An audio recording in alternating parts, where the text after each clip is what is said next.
Hey everybody, it's Cheryl and welcome back to Technique of the Week. It's week 35 and this week we're going to be talking about the Gelli Plate as a printing surface. So this is what the Gelli Plate looks like. Comes in a package like this. You can get this at all your fabulous art supply stores.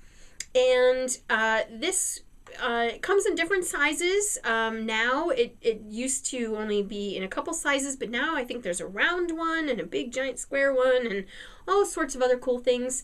So let me show you what it looks like.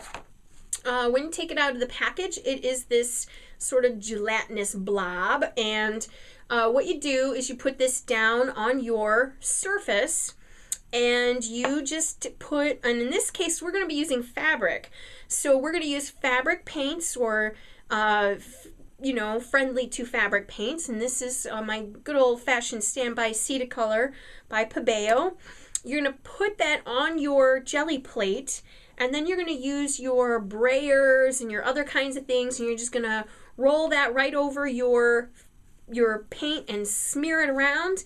You can add multiple different color paints. You can use, then you can start layering things in like bubble wrap and things like that to sort of take some of the paint away and make this design however you want. This is the really super fun part. So when you get to play with the Gelli Plate, you're going to put all your paints down, you're going to sort of mix them all together, and then you're going to lay your fabric down, and I actually lay it in a U shape. So I'm holding it by two sides and it creates sort of a U. I put it down and I press down to it so that I get my good contact with the paint, peel it off, and you've made a monoprint, which is really cool. Now people used to do this with actual gelatin.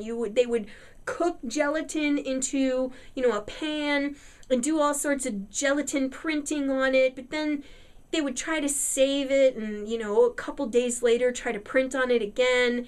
You'd have to refrigerate it. It would go bad. It would, get full of paint, and then you'd have to have a pan that you would use just for that. So this took all of that out of that because this thing is completely washable. So once you wash all the paint off of it, well, you could just basically start again.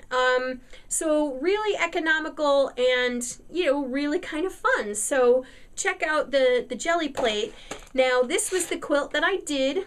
Now, this centerpiece here was done with a just a blue paint, and then I scratched in with, the edge of a pencil, the, octopus design, and put my fabric down, made my print, gave it a little border, quilted it, and I was done. So this is a really cool and fun technique. I hope you give this one a try, and be sure to look for the Gelli Plate because it's a really cool thing. So be sure to follow along on my blog at www.muppin.com.